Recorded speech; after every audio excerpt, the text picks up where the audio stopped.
voy a hacer una ilustración medio hereje. ¿De qué está hecho este micrófono? De metal. ¿De qué está hecho mi traje? De tela. ¿De qué está hecho mi zapato? De cuero. ¿De qué está hecho este púlpito? De acrílico. ¿De qué está hecho esta Biblia? De papel. Y ahora viene la pregunta tonta. ¿Y de qué está hecho Dios? No, Dios no está hecho. Dios es Dios. Pero para entender, ¿y si estuviera hecho, de qué estaría hecho? ¿Cuál sería la materia prima de él? Amor. Eso es lo que Juan dice cuando dice, Dios es amor. Entonces, el amor existe porque Dios es amor. Entonces, cuando Pedro te dice, en la iglesia debes amar al otro, aunque no te caiga simpático, aunque no se adapte a tu manera de pensar o de ser. Ustedes todos deben amarse. Pedro dice eso entendiendo que tú has aceptado a Dios en tu corazón. Y si has aceptado a Dios en tu corazón, has aceptado el amor. Y ahora no vas a predicar el amor, vas a vivir el amor. El amor no se declara en una poesía ni en un himno. El amor se vive. Pero solo es posible vivir el amor cuando Dios vive en ti, porque Dios es amor. Vamos a abrir la Biblia una vez más, esta vez en la primera epístola de Pedro la primera epístola universal de Pedro, ¿no? El capítulo 3, y hay varios versículos que vamos a analizar esta noche, desde el versículo 8, 9, 10, 11 hasta el 12. Pero vamos a estos dos primeros versículos para entender. En este capítulo Dios está hablando de su iglesia en esta tierra. Antes de leer, quiero hablarles alguna cosa de lo que significa la iglesia en esta tierra, la iglesia de Dios en esta tierra. En primer lugar, hay que colocar una cosa bien clara en la cabeza. La iglesia no salva. La iglesia no tiene capacidad de salvar a nadie. No pienses tú que porque vienes a la iglesia te vas a salvar. Pero la iglesia juega un papel importantísimo en la vida del cristiano. Tú no eres cristiano porque vienes a la iglesia. Pero por favor, no digas que eres cristiano si no estás en la iglesia. La iglesia, de acuerdo a las enseñanzas de Jesucristo, Cristo es la cabeza y la iglesia es el cuerpo. Otra figura que Jesús usa en la Biblia para referirse a la iglesia es que Él es el esposo, Jesús es el esposo, la iglesia es la esposa. O sea, Jesús respeta mucho a su iglesia. Él se considera la cabeza y considera a la iglesia su cuerpo. Tú no puedes ir donde una persona y darle un beso en la frente y un puntapié en la canilla. Decir, yo amo a Jesús, pero no quiero saber nada con la iglesia. ¿Cómo es eso? Yo amo a Jesús, no quiero saber nada con la iglesia. Porque Jesús y su iglesia son una misma. Cristo es la cabeza, la iglesia es el cuerpo. O si yo te invito a cenar en mi casa y te digo así, mira, ven, a las 8 de la noche te espero, voy a preparar un tallarín al pesto, delicioso, una de mis especialidades. Estás invitado, pero por favor no me traigas a la sinvergüenza de tu esposa. ¿Qué hombre que se presa de ser hombre aceptaría una invitación de estas? Porque yo y mi esposa somos una persona. Si tú no puedes recibir a mi esposa, ¿por qué me quieres recibir a mí? Entonces, yo encuentro en la vida muchas personas que dicen así, pastor, yo ya le entregué mi vida a Cristo. Yo amo a Jesús con todo mi corazón. Jesús es lo mejor que pudo haber sucedido en mi vida. Pero yo no quiero saber nada de la iglesia. ¿Cómo es eso? Amas a Jesús, pero no amas a su iglesia. Amas la cabeza, pero no al cuerpo. Amas al esposo, pero no a la esposa. ¿Cómo funciona eso? Es bonito de decir, pero no tiene sentido, no tiene lógica. Porque lo más precioso que Dios tiene en esta tierra es su iglesia. Y la iglesia no está formada por ladrillos, por paredes, por columnas. La iglesia está formada por seres humanos. Tú eres la iglesia. Nosotros todos juntos somos la iglesia. Y la iglesia de Dios en esta tierra es débil y defectuosa. Porque somos seres humanos en proceso de crecimiento espiritual. Yo siempre digo que esta iglesia no es perfecta porque yo soy miembro de esta iglesia. Porque si yo no fuera miembro, la iglesia sería perfecta, ¿no es cierto? Imagina, si todos los miembros de la iglesia fueran como tú, y tú te conoces mejor que nadie, con tu carácter, con tu manera. Si todos los miembros fuesen así, ahí la iglesia sería perfecta, ¿no es cierto? Una iglesia linda. No, pues hermanos. Pero Dios nos ama y nos quiere en su iglesia. Pero como estamos en su iglesia, pues la iglesia no es perfecta. Está lleno de flaquezas, de debilidades. Suceden cosas en la iglesia que no deberían suceder. A veces nos frustramos. A veces alguien dentro de la iglesia te mira mal. O alguien chismea de ti. O alguien no te saluda. O alguien no te cae bien. Hay muchos hermanos que dicen, mira, yo a ese no lo trago. Somos una iglesia humana. Pero por el hecho de ser una iglesia humana en proceso de perfección, no dejamos de ser la iglesia de Dios. Y te digo una cosa, te voy respondiendo algo, porque hay mucha gente que dice, todas las iglesias son de Dios, porque todas nos llevan a Dios. Pero la Biblia no enseña eso. Dice que cuando Cristo venga, solo va a encontrar ovejas y cabritos. No dice ovejas, cabritos, elefantes, jirafas, ciervos, venados. Solo dos, ovejas y cabritos. Cuando Cristo venga, va a encontrar solo vírgenes prudentes y vírgenes insensatas. No dice prudentes, más o menos prudentes, casi prudentes. Solo dos grupos. La iglesia del valle y la iglesia de la montaña. La iglesia que edificó en la arena y la iglesia que edificó en la roca. Solo dos iglesias. Usando simbolismo, la iglesia vestida de blanco de Apocalipsis 12 y la iglesia vestida de rojo. Solo dos iglesias. ¿De dónde sacamos los seres humanos que hay muchas iglesias y que todas las iglesias llevan a Dios? Ahora, alguno de ustedes está esperando que yo diga que la iglesia de Dios es la iglesia adventista del séptimo día. Ahí no voy a decir eso. Pero pastor, ¿usted no es miembro de la iglesia adventista? Claro, yo soy miembro, no solo soy miembro, soy pastor de la iglesia adventista del séptimo día. Pero yo no soy adventista del séptimo día por el nombre.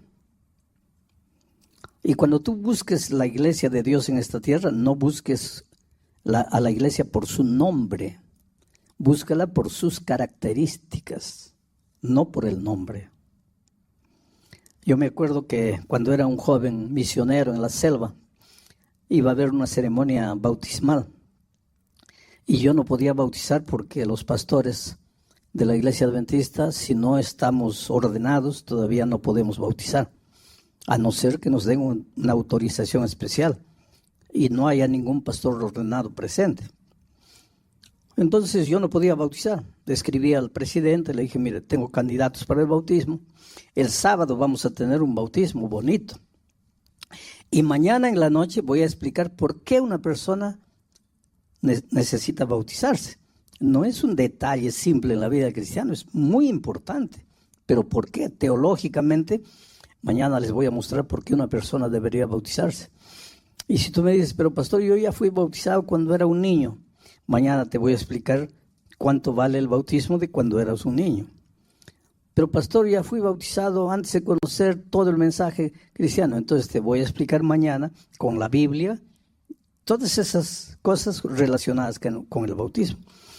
Pero bueno, íbamos a tener un bautismo y el presidente me dijo, te voy a mandar un pastor jubilado.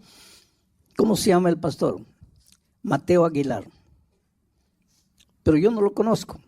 Entonces él me dijo así, eran los tiempos de los telegramas, de las cartas. No había fax, no había celular, no había WhatsApp, no había nada de eso. Entonces él me mandó una carta. Mira, el pastor Aguilar es una persona alta. Segundo lugar, es jubilado, ya es de edad. Tercero, es delgado. Cuarto, tiene un lunar grande en la cara izquierda. Quinto, siempre anda con corbata y con un cartapacio negro. Entonces tú vete a donde va a llegar el ómnibus y espera que baje un hombre con esas características. Ese es el pastor Mateo Aguilar. Y pues yo me fui a la ciudad donde llegaba el ómnibus. Llegó el ómnibus, comenzaron a bajar los pasajeros. Y yo con las características anotadas. La primera persona que bajó fue el ayudante del conductor, un muchacho, todo mal vestido. Lo miré descartado, dice, no puede ser, porque el pastor Aguilar es hombre de edad. La segunda persona fue una dama, no, tampoco puede ser, porque el pastor Aguilar es hombre. La tercera persona que bajó, un hombre gordo, así todo mal vestido. No, ese tampoco. Y pues fui confiriendo todas las características hasta que bajó un hombre alto, terno, corbata, cartapacio negro, un lunar aquí. Confería todas las características. Entonces yo me acerqué, buenas tardes, pastor Aguilar. Y él me miró, ¿tú eres el pastor? Sí. ¿Y cómo me conoces? No. ¿Y cómo sabes que soy el pastor Aguilar? Tengo las características. Entonces, si tú me preguntas, soy pastor, ¿cómo puedo saber cuál es la verdadera iglesia? Características. Características. Ese no es mi tema esta noche, pero ese es un tema interesante de estudiar. Y deberías estudiar ese tema para conocer cuáles son las características bíblicas de la verdadera iglesia de Dios, porque Dios sin duda tiene una iglesia en nuestros días, en nuestro tiempo. Yo voy a hablar más bien de la naturaleza de la iglesia. Y ahora sí, con este preámbulo todo, entremos a la lectura del texto. Aquí Pablo está hablando de la iglesia de Dios. Dice, finalmente, sed todos ¿quiénes? Todos los miembros de la iglesia, de un mismo sentir. Aquí comienzan los problemas y las dificultades. Todos los hermanos miembros de la iglesia debemos ser de un mismo sentir. Debemos ser unidos, pero no uniformados. Ser uniformado es una cosa, ser unido es otra cosa. ¿Y por qué debemos ser de un mismo sentir? Porque los verdaderos cristianos no nos guiamos por la emoción. Nuestro sentimiento tiene un fundamento racional, que es la palabra de Dios. Y si la palabra de Dios es única, entonces el sentimiento de todos tiene que ser el mismo sentimiento. Es interesante. El lunes yo me desperté de mañana. A las 6 de la mañana miré el celular lleno de mensajes y me asusté. Más de 100 mensajes en una noche, porque yo me acosté a las 11 de la noche y a las 6 de la mañana mi celular y abrí. Sara, no mi esposa que está sentada viva ahí, gracias a Dios. Sara, mi hermana, decía, Sara ha muerto. Así, mensaje corto, Sara ha muerto. Pero era imposible, porque este domingo en Perú, donde mi familia, mis hermanos viven, se celebró el Día de la Madre. Y ella a mediodía se reunió con las otras hermanas carnales, con los hijos, la familia, comieron, almorzaron, se rieron, se tomaron fotografía. Y a las 7 de la noche ella estaba muerta. Cuando una persona está enferma, nos preparamos, ¿no? Psicológicamente, emocionalmente, nos vamos preparando. Pero cuando alguien está sonriendo, comiendo, feliz, y 5 horas después está muerto, es un choque para todos. Y mis hermanos, pues yo soy el pastor de la familia, ¿no? Mis hermanos viven en diferentes países, todo el mundo viajó para allá. Y mis hermanas claman, ¿y tú? Yo le digo, mira, yo estoy en una campaña evangelística. Yo tengo el mismo dolor de ustedes, pero yo tengo una misión. Yo no puedo interrumpir todo aquí para ir allá. Entonces, por favor, compréndanme. Hace una hora, mi hermana acaba de ser enterrada. Yo tuve la oportunidad de ver el culto, lo que se dijo en el culto. Y entonces entendí una vez más el valor de la esperanza. Los cristianos nos entristecemos delante del dolor, pero no nos desesperamos, porque tenemos esperanza. Yo ayer les grabé un mensaje a mis hermanos, se los mandé. Sara, nuestra hermana, duerme, pero ya viene Jesús para despertarla del sueño. Tú sabes el valor de la esperanza. Ahora, mi esperanza no se funda, no se basa en emoción. Mi esperanza se basa en la palabra de Dios, en la promesa de Dios. La esperanza cristiana no tiene el mismo concepto de la palabra esperanza del diccionario. Porque esperanza en el diccionario es esperar que suceda algo. Pero esperanza en el sentido teológico es la convicción de que lo que Dios ha dicho se va a cumplir.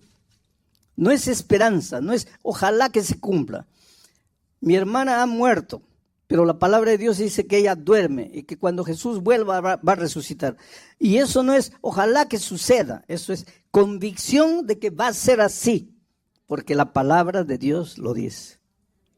Y es en este sentido que Pedro le dice a la iglesia, sean todos ustedes no de una misma emoción, sino de un mismo sentir, de una misma manera de pensar, porque el pensamiento de ustedes está fundado en la palabra de Dios, y la palabra de Dios es una sola, eterna. La hierba se seca, la flor se marchita, pero la palabra de Dios permanece para siempre.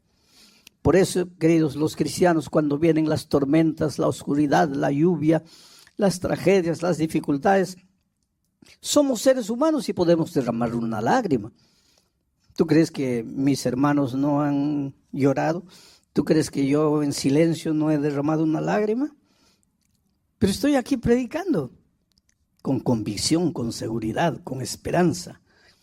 Y esto es lo que Dios quiere para su iglesia.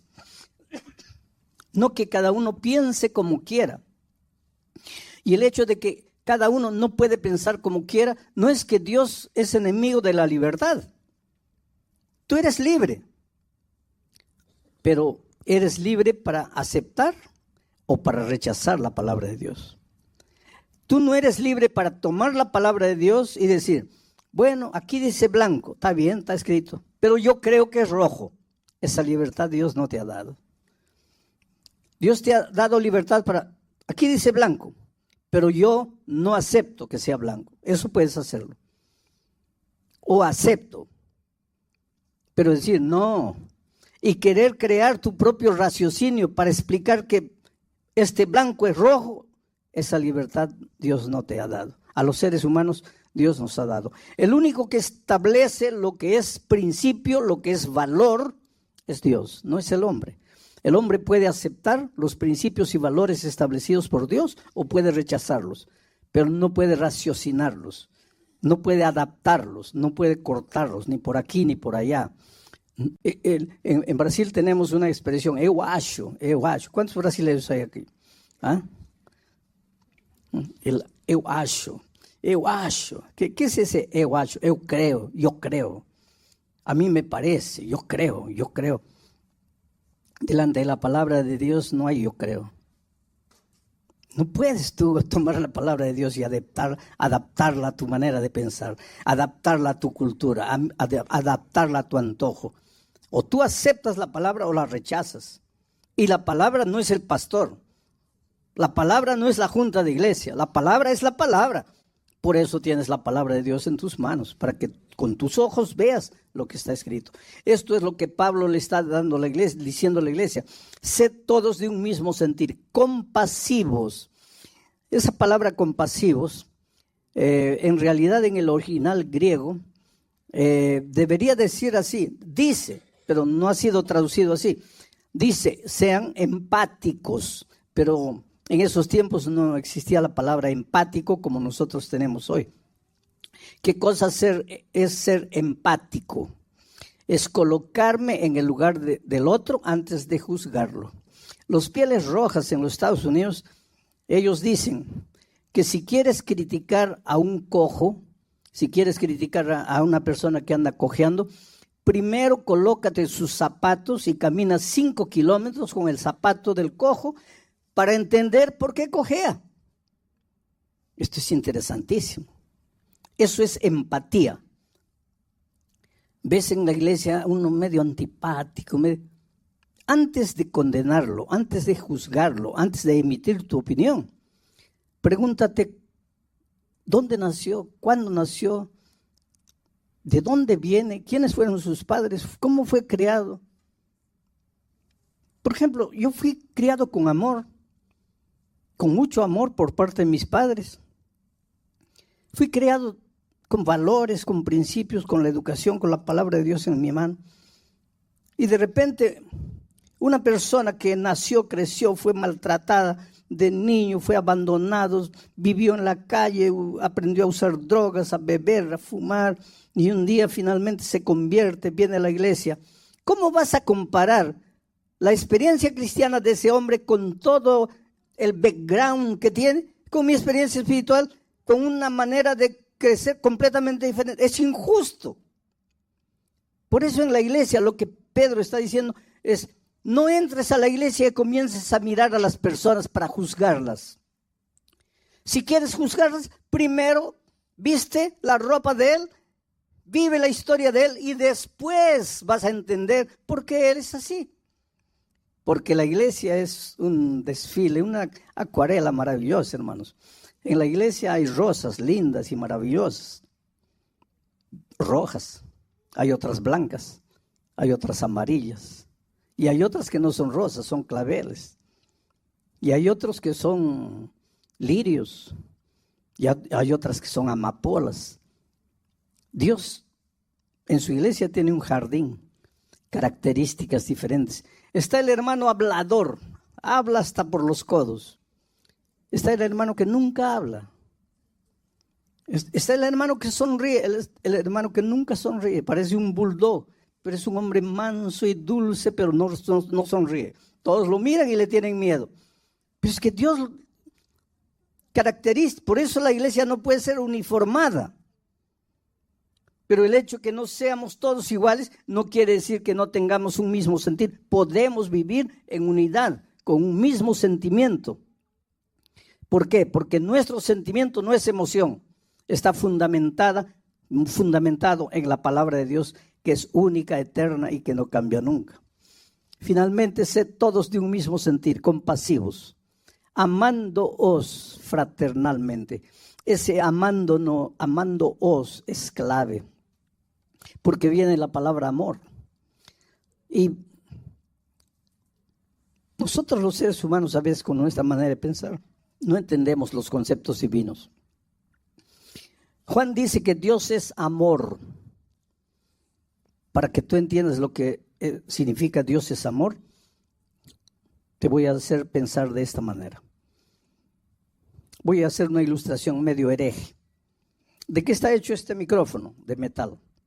¿De qué está hecho mi traje? De tela. ¿De qué está hecho mi zapato? De cuero. ¿De qué está hecho este púlpito? De acrílico. ¿De qué está hecho esta Biblia? De papel. Y ahora viene la pregunta tonta. ¿Y de qué está hecho Dios? No, Dios no está hecho. Dios es Dios. Pero para entender, ¿y si estuviera hecho, de qué estaría hecho? ¿Cuál sería la materia prima de él? Amor. Eso es lo que Juan dice cuando dice Dios es amor. Entonces, el amor existe porque Dios es amor. Entonces, cuando Pedro te dice, en la iglesia debes amar al otro, aunque no te caiga simpático, aunque no se adapte a tu manera de pensar o de ser. Ustedes todos deben amarse. Pedro dice eso entendiendo que tú has aceptado a Dios en tu corazón. Y si has aceptado a Dios en tu corazón, has aceptado el amor. Y ahora no vas a predicar el amor, vas a vivir el amor. El amor no se declara en una poesía ni en un himno. El amor se vive. Pero solo es posible vivir el amor cuando Dios vive en ti, porque Dios es amor. En otras palabras, Pedro está pensando en una iglesia espiritual, en una iglesia que ha nacido de nuevo, en una iglesia que es capaz de mirar a su hermano y compadecerse de su hermano, de sentir empatía por él, de colocarse en el lugar de él antes de juzgarlo. Y sigue diciendo Pedro, no devuelvas mal por mal. Si alguien no te saluda, salúdalo tú. No devuelvas mal por mal, ni maldición por maldición, sino por el contrario, bendiciendo, sabiendo que fuisteis llamado para que heredaseis bendición. Esta parte la leemos y a veces no la entendemos. Tú fuiste llamado para heredar bendición. Desde el vientre de tu madre, Dios te llamó para heredar bendición. ¿Qué es bendición? Son lluvias maravillosas de gracia que te hacen feliz y próspero en esta vida. Bendición abarca la vida espiritual, la vida familiar, la vida profesional, la vida personal, la vida en cualquier aspecto.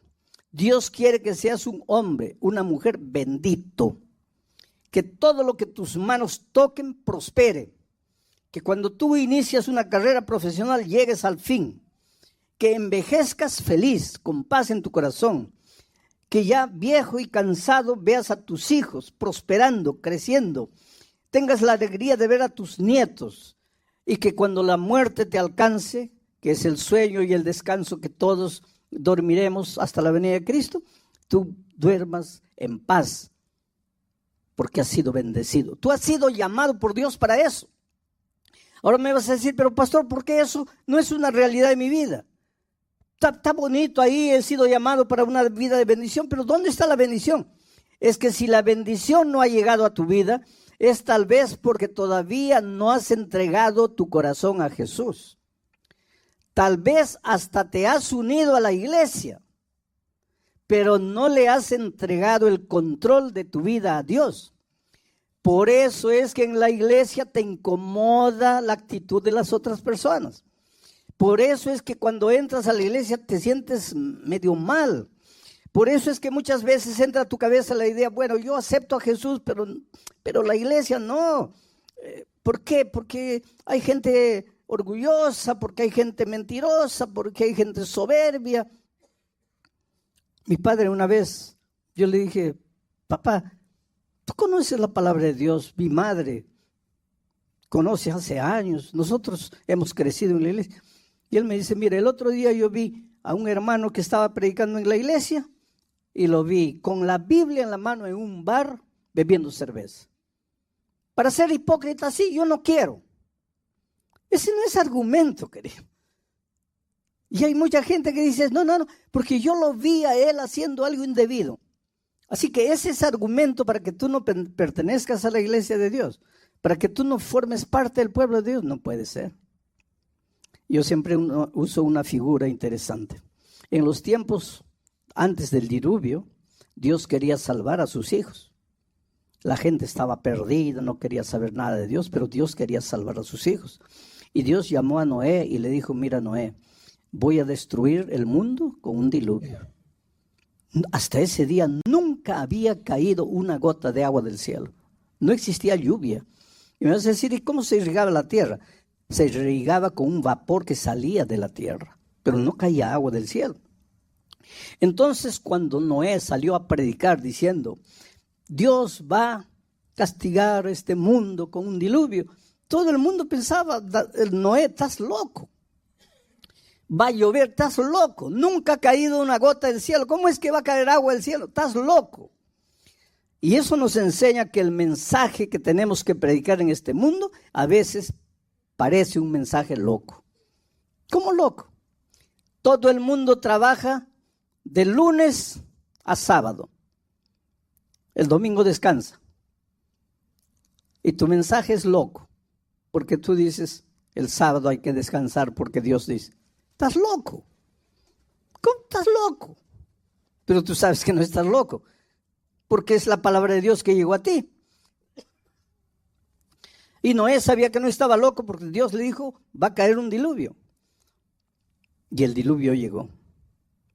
Solo que Dios le dio una orden a Noé. Todos los que entren al arca se van a salvar, porque cuando el diluvio caiga, las aguas suben, los que están dentro del arca estarán salvos. Y él predicó. Y él enseñó, y mucha gente simpatizó con Noé, y mucha gente le dio dinero, le ayudó a construir el arca, pero como no creían que iba a llegar el diluvio, no entraron al arca. Solo entró Noé, su esposa, sus hijos y sus nueras, y las puertas se cerraron. Solo que al arca entraron también los animales. Tú conoces la historia, no te voy a explicar detalles. Imagínate la cantidad de animales que había dentro del arca. Ahora imagínate el olor del arca, dentro del arca, porque no había un sistema de desagüe, no existía nada. ¿A dónde iba el olor de tanto animal dentro del arca? ¿Tú podrías soportar cuánto tiempo respirando dentro del arca? Era una cosa nauseabunda, era una cosa asquerosa. Era una cosa horripilante, pero era el único lugar donde los hijos de Dios que creyeron en su palabra se salvarían. Trayendo la idea para nuestros días. Este es el arca. La destrucción va a llegar, queridos. Este es el arca. Y a veces el olor dentro del arca. Y no estoy hablando de olor físico. El olor moral, el olor de las características, de los temperamentos. Sin embargo, este es el arca. Tienes que entrar. Tienes que aprender a convivir con los hermanos dentro de la iglesia, con las diferencias.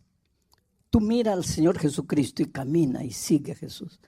Que te dicen, que no te dicen, que te saludan, que no, tú a Jesús. Y sigue caminando. Y como Jesús dice que Él es la cabeza y este es su cuerpo, tú tienes que estar aquí en el cuerpo, formando parte del cuerpo, aunque los hombres hagan lo que hagan. Muy bien. Ahora miren cómo termina este versículo 9. Tú has sido llamado para la bendición, pero para que la bendición sea una realidad en tu vida, pues tienes que aprender a convivir con los hermanos en un mismo sentir, compasivo, amándose fraternalmente, etcétera, etcétera. Ahora miren el versículo 10 cómo empieza. Porque el que quiere amar la vida y ver días buenos, la bendición, refrene su lengua del mal, apártese del mal, haga el bien, busque la paz y sígala. Aquí hay mucho para reflexionar. Refrena tu lengua del mal. No hables. No chismees. No digas lo que imaginas.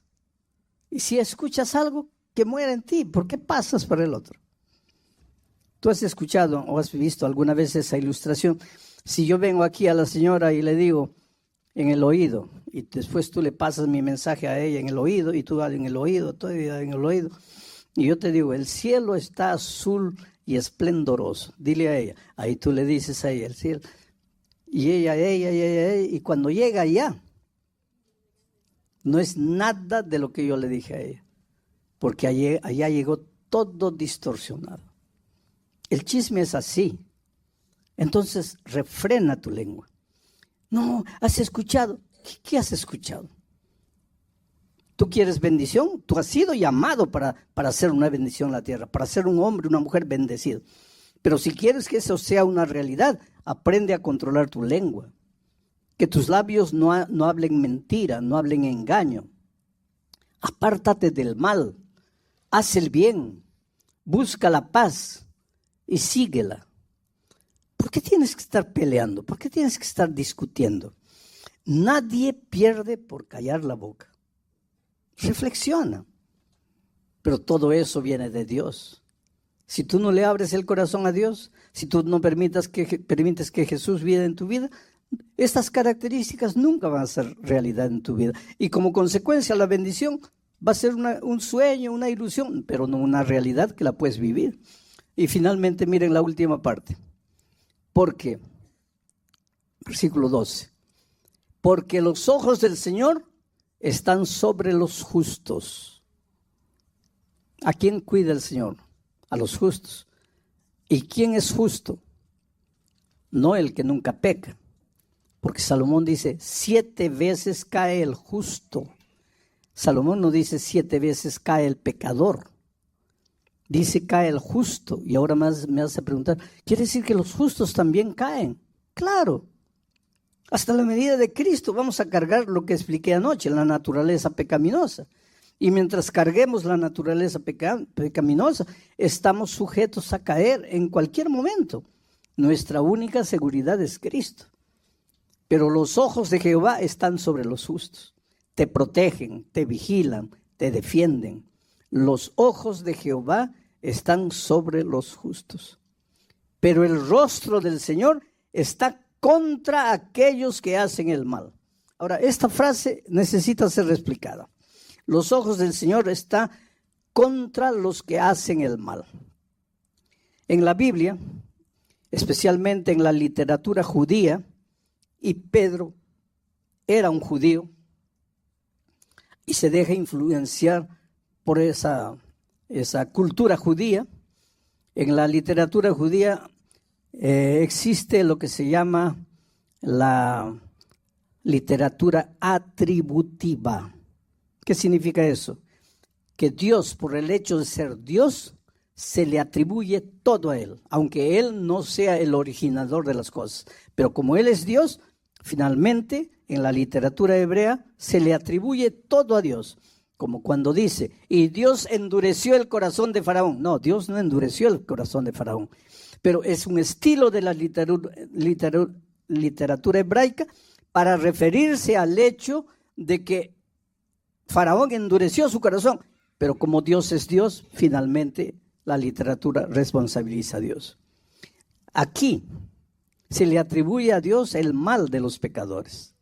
Pero Dios no les hace mal, ni a los pecadores, ni a los justos. Dios es fuente de bendición, Dios es fuente de amor. Pero aquí está Dios y aquí está el territorio de la bendición. Tú quieres ser un hombre bendito, no te salgas del territorio de la bendición. No sueltes la mano de Jesús. Pero si tú sueltas la mano de Jesús y te vienes para aquí, tú te introduces solo al territorio de la muerte, al territorio de la maldición. No es que Dios te maldice. Tú voluntariamente escoges la maldición, escoges la muerte. En la literatura hebrea se da a entender, es Dios que te está maldiciendo, pero esa no es la realidad. Es un estilo de literatura atributiva que le atribuye a Dios todo finalmente. Pero esta maldición la escogí yo. En ese sentido, la muerte no es el castigo de Dios. La muerte es una opción humana. Yo escojo el terreno de la maldición. Yo escojo el terreno de la muerte. Hermanos, Dios es vida. ¿Y qué cosa es la vida? La ausencia de muerte. Y si Dios es vida, en Él no hay muerte. Y si en Él no hay muerte, ¿cómo te va a dar la muerte? Él no te da la muerte. La muerte es una opción tuya. Tú escoges al separarte de la vida que es Dios. Y te voy a decir algo más que te puede asustar. Dios es amor y Dios es misericordia. Y hay mucha gente que malentiende la misericordia divina. Porque últimamente escucho a mucha gente decir, Dios es amor, Dios es misericordia, y todo el mundo se va a salvar. No importa que viva como viva, que haga lo que haga, se va a salvar, porque Dios, siendo amor y misericordia, no va a matar a nadie. Y efectivamente Dios no va a matar a nadie, porque la muerte no viene de Dios. La muerte es una opción que tú escoges. Pero ¿qué pasa? Voy a hacer la ilustración. Aquí está el pecado, y el pecado es muerte. ¿Por qué el pecado es muerte? Porque el pecado es alejamiento de Dios, alejamiento de la vida. Y si te alejas de la vida, entraste a la muerte. Aquí está el pecado. Cuando Cristo venga, Él viene para destruir el pecado. Del pecado no va a quedar ni raíz ni rama. ¿Por qué? Porque el pecado es lo más repulsivo a los ojos de Dios. ¿Y por qué? Porque el pecado te destruye, te anula, te hace sufrir, te trae dolor, te trae enfermedad. Dios te ama. Dios no puede aceptar el pecado bajo ninguna hipótesis, porque el pecado te hace padecer en este mundo de miseria. Entonces, cuando Él venga por segunda vez, viene para destruir el pecado, no para destruir a los seres humanos. Entonces, ¿todos se van a salvar? No, querido. Se van a salvar los que corran a la vida y acepten al Dios de la vida y vivan una vida de comunión con la persona vida. Pero si cuando Cristo venga, yo me agarro de aquí y no quiero soltar, y escucho la invitación divina, pero no quiero soltarme, y Dios me llama, pero el mundo me atrae, y el pecado me atrae, y me agarro del pecado, y no quiero soltar el pecado, cuando el fuego eterno caiga sobre el pecado, me va a tocar a mí. Pero el fuego no vino para mí, vino para el pecado. ¿Y por qué morí? Porque no quise soltar el pecado. Por eso es que la Biblia dice, hoy es el día de buena nueva. Hoy es el día de salvación. Hoy Dios te llama. Oh, querido, tú eres lo más precioso que Dios tiene en esta vida. Hoy es tu cumpleaños y nadie se acordó y nadie te dijo nada. Nadie te hizo un pastel. Dios sabe. Hoy tuviste un malentendido con alguien. Estás aquí, pero tu corazón está triste. Hoy recibiste una llamada telefónica de un lugar distante con una mala noticia.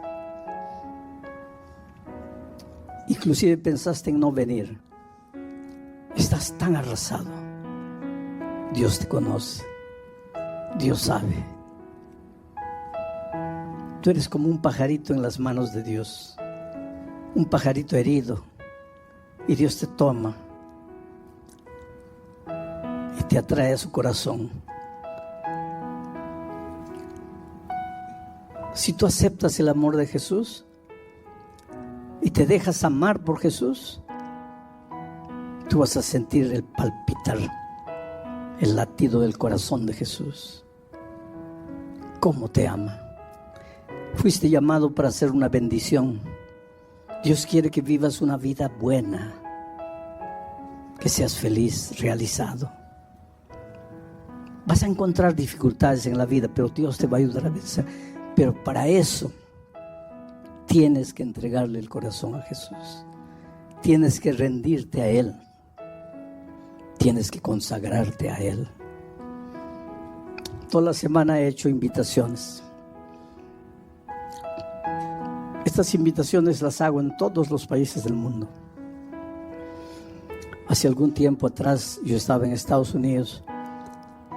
Hice una invitación, vino una chica aquí adelante, tatuada, rostro, tenía una cadena pendiente aquí, cuerpo, brazos. Olía a alcohol, a droga. Y cuando terminé, hice la última oración, entraba a un cuartito y ella se metió. Y ahí sentí más el olor de droga. Ella estaba drogada o semidrogada. Y me dice, Dios no puede amarme a mí. Mira mi vida, mira lo que soy. Soy una basura. Y me hizo una pregunta terrible. Tú dices que Dios me ama. Pues cuando yo era una niña, mis padres murieron en un accidente de tránsito y me quedé huérfana. Pero mi abuela, la mamá de mi mamá, vivía y me recogió y me crió con cariño. Pero cuando yo tenía 12 años, mi abuela, mi única familia, murió y me quedé sola, una niña de 12 años. Entonces una vecina de mi abuela me recogió, no porque me amaba, sino porque quería quedarse con la casa de mi abuela. Y una noche, yo tendría 13 años, cuando el esposo de esa mujer entró a mi cuarto y me violó. Yo gritaba, pedía auxilio, la mujer escuchaba, no hizo nada. Ese hombre me violó. Yo tenía 13 años, al día siguiente salí de casa, ya no podía quedarme en esa casa. Me fui a vivir a la calle, una niña de 13 años. Comencé a vivir con los muchachos de la calle.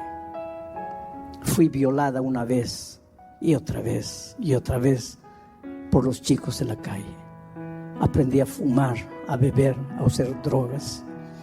Todo esto que ves en mi cuerpo es que quiero provocarme dolor, sufrimiento. Ahora vienes tú y me dices que Dios me ama. ¿Qué Dios? ¿Dónde estaba Dios cuando mis padres murieron? ¿Dónde estaba Dios cuando mi abuela murió? Dios me ama. ¿Dónde estaba Dios cuando ese hombre malo entró a mi cuarto y abusó de mí? Y yo clamaba, ¿dónde estaba Dios? ¿Dónde estaba Dios cuando en las noches en la calle los muchachos abusaban de mí? ¿Qué Dios es ese? ¿Cómo puedes decir que Dios me ama? Querido, hay muchas cosas que yo no puedo explicar, pero yo sé que Dios te ama. Tal vez tú no tienes la historia de esa muchacha, pero más de una vez te has preguntado en la vida, ¿dónde está Dios? ¿Qué ha hecho Dios por mí? Estás vivo porque Dios quiere, porque Dios tiene un plan para ti, desde que estabas en el vientre de tu madre. Ahora Dios te ha traído a esta familia que es tu iglesia. Una iglesia donde vas a encontrar gente que a veces te va a frustrar, te va a fallar.